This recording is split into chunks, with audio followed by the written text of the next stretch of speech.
and welcome to another fairy tale dive. Today we'll be talking about Ainsel. Not incel, those horrible people that are playing with potato tate over in Romania.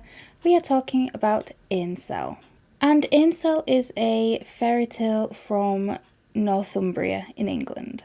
And it was collected by Joseph Jacobs, but not quite sure of what date around that one was. And of this tale, because of the accent, there's many different types of this tale around even only England. There are probably loads in Scotland and loads in Wales and probably loads in Ireland that are round about this same type of thing surrounding linguistics. But this version, the version we are going with, is set in the village of Rothley, which is just north a little bit from the city of Newcastle, up in Northumbria. And it happens to be on the edge of the Northumbrian National Park, which is a beautiful place to go. And if you ever get the chance, or if you've been there already, I would heartily recommend that you go visit because it is just beautiful scenery.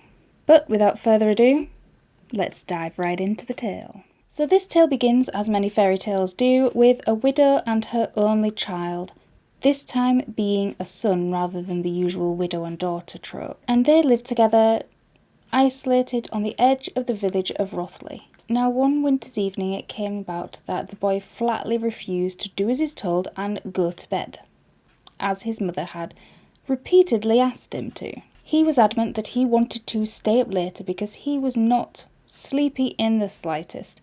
He just wanted to stay up and stay up all night. The mother, which probably mothers can actually relate to this, I don't have children so I can't, but the mother eventually, sick of arguing with him and not wanting to strike her only child, eventually threw up her arms in disgust after arguing and getting absolutely nowhere, and angrily told him that if he sat up by himself, then the fairies would certainly come and take him away. I can hear ACOTAR fans just not sleeping ever again. But the boy, in true boyish nature, laughed in his mother's face as she took herself to bed, just sick of dealing with such a stupid child, and left him by the dying embers of the fire. Now, he had not been by himself for that long when a beautiful figure descended down the chimney and came out of the fireplace.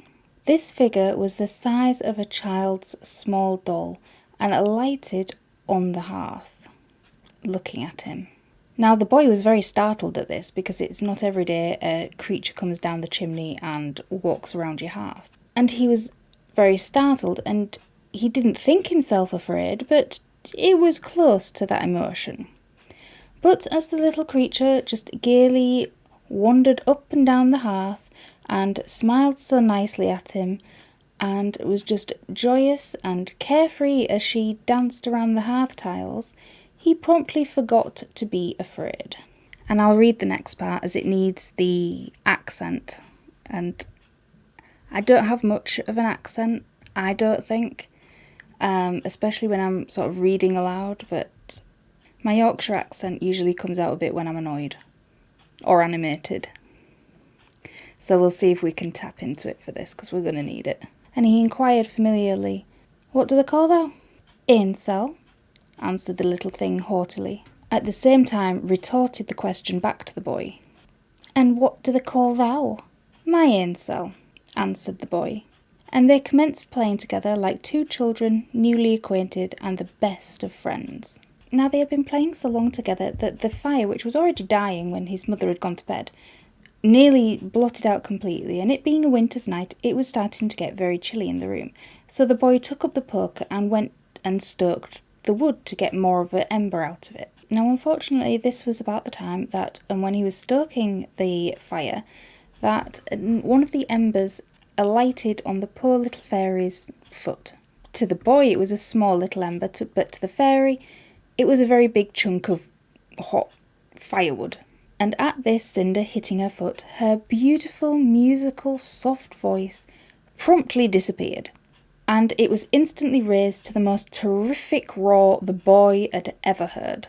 And at hearing this terrific roar, the boy immediately ran from the fireplace, threw down the poker, and dived into the bed beside his mother, who heard not a word of this.